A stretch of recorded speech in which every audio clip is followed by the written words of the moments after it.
Okay, so this is reading 836 for you, N-E. And you asked me specifically about the current situation that you're in terms of your relationship with M. The Oghams have been hovering around for the last 12 hours or so for me, so around that question. So I'm going to see what comes up for you. We'll spend most of our time here, but I'll just start here and we'll work our way around. This is Aspen or Irdia, and it's in the position that themes your whole reading, and this is about fear.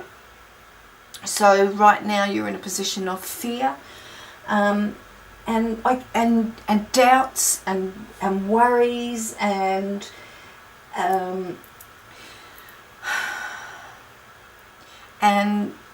I guess regret a little bit as well, and oh, what have I done, what have I done, what have I done, you know, that's all that that this is all about, and that's going to keep coming through a little bit.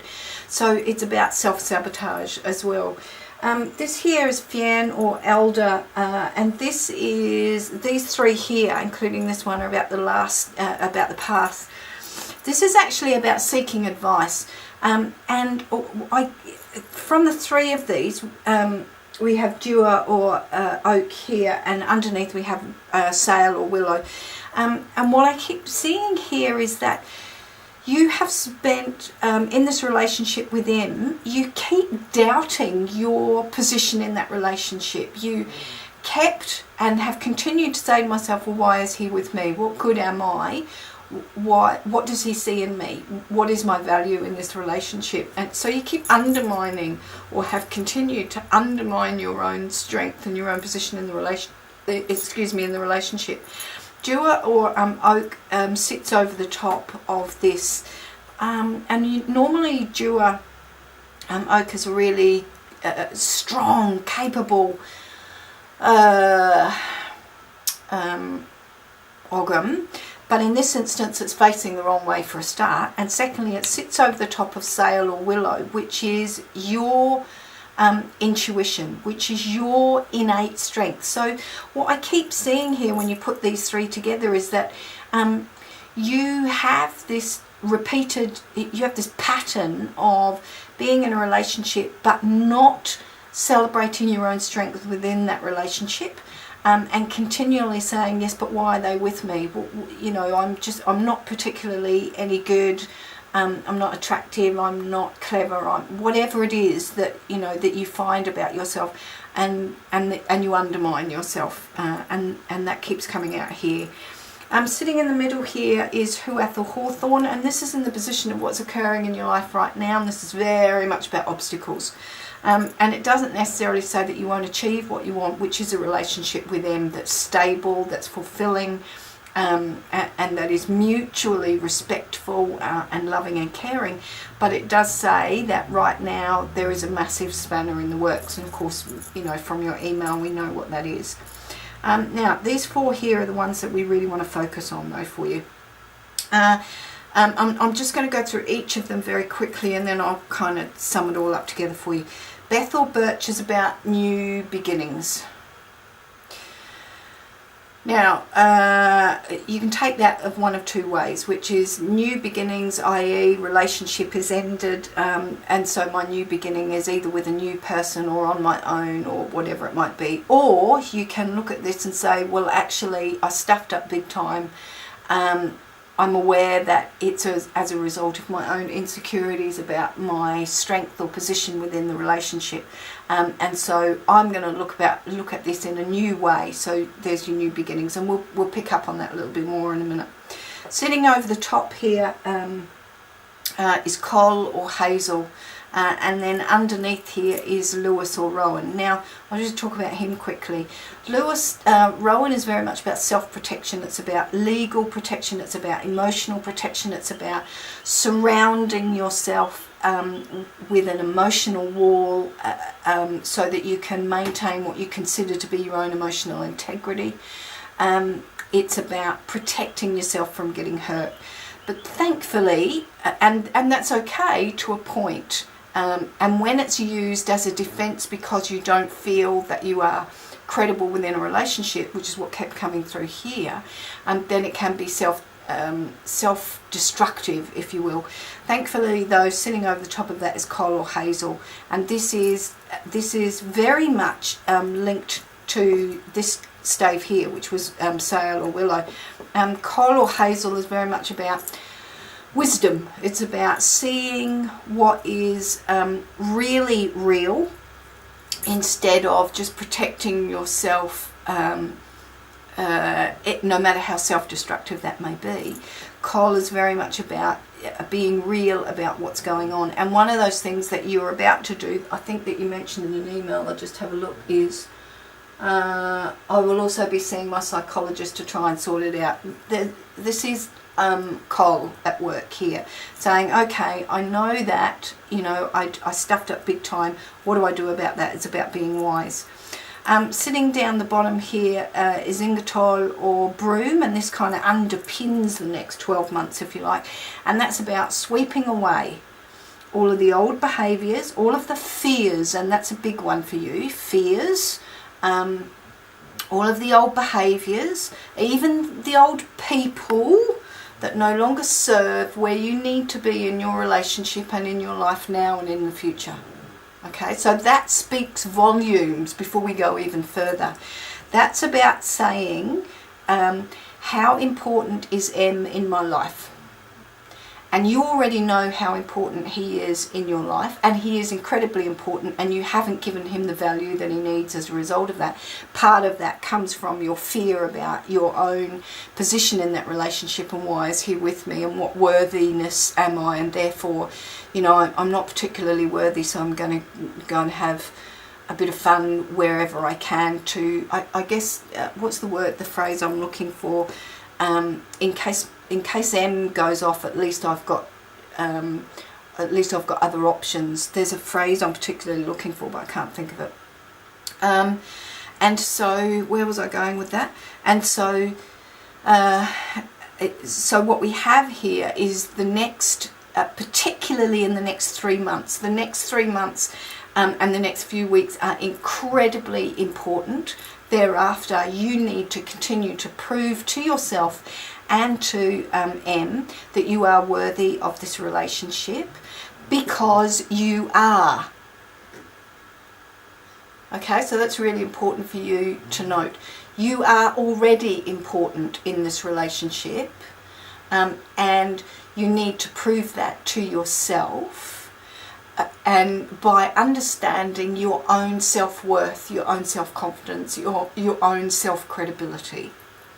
Now that means that, picking up on him, that means that you need to demonstrate that by showing M that you no longer want to have even a flirtatious relationship with this other person. Not even that.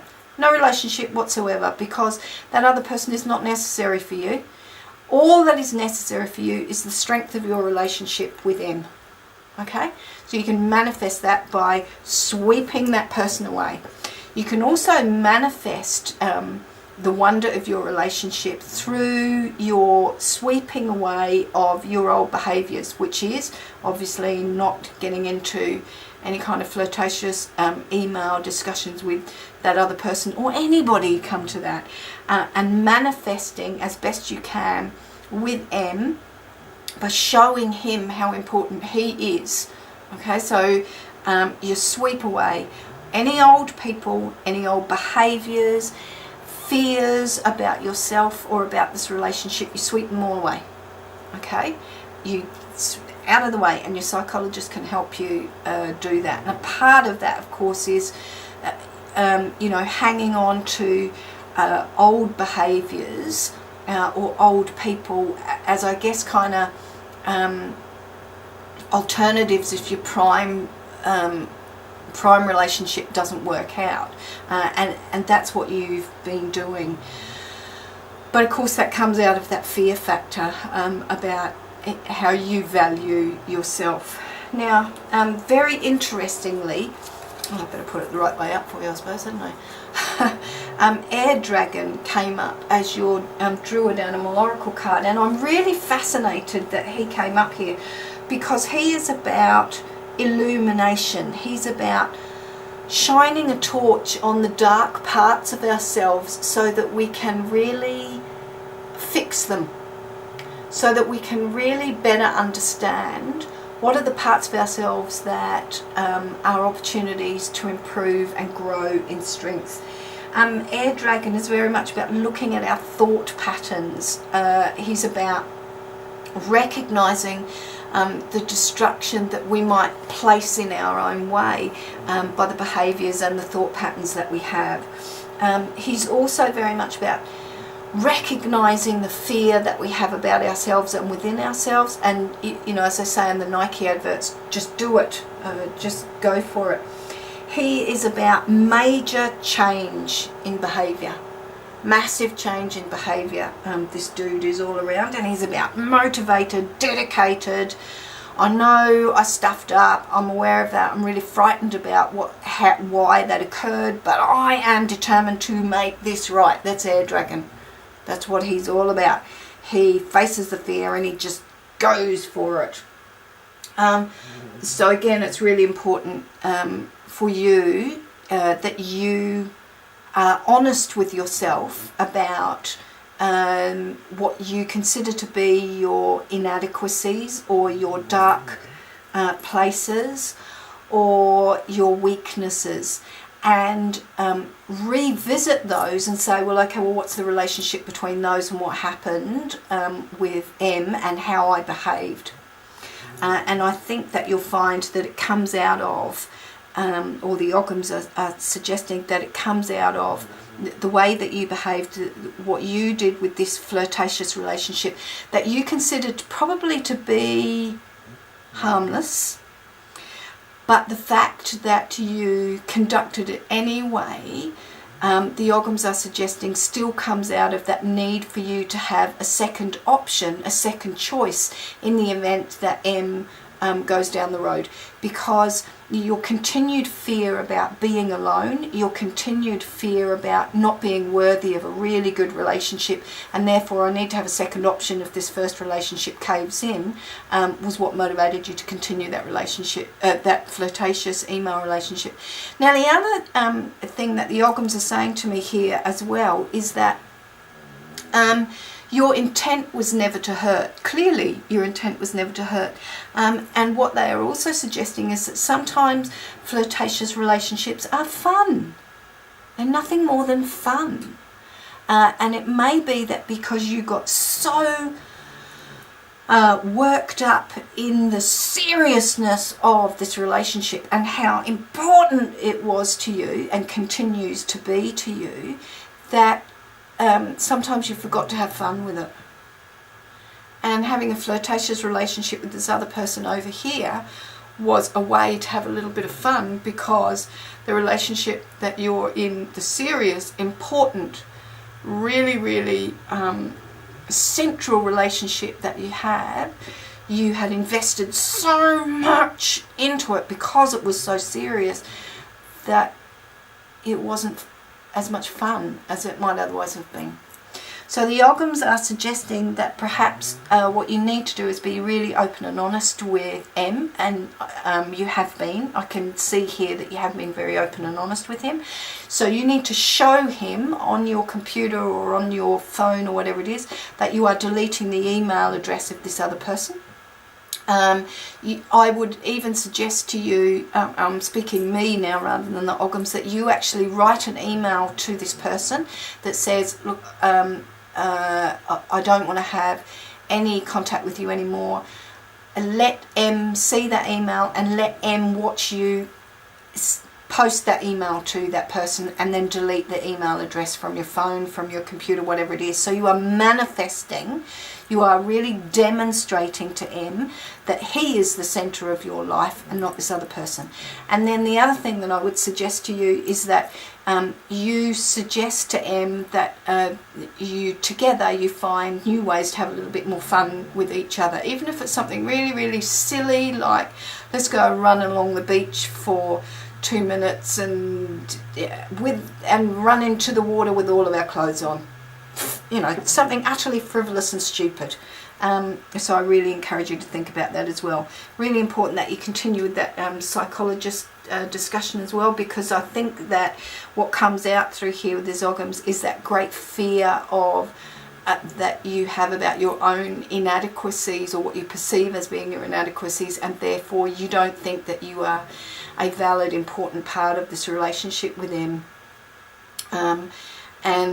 And as a result of that, in the back of your mind, you've been thinking, well, I'm not particularly good at relationships. I don't know why he's even with me. I'm not worthy of a relationship with him. So eventually he's going to leave me. So I might as well have a bit of fun over here, because at least that's my other option when M finally goes. You know, it's that kind of an illogical response, I guess. So Engator here very much says you need to sweep all that away, because you are valuable. Your relationship is amazing. It certainly has the potential for continued strength and vitality if you can do all of those things and demonstrate to M that you are absolutely committed to what's happening here, but that you need his support in order to continue with that. So I hope that will be of some support and help to you, NE, and I wish you every love and success moving forward with M.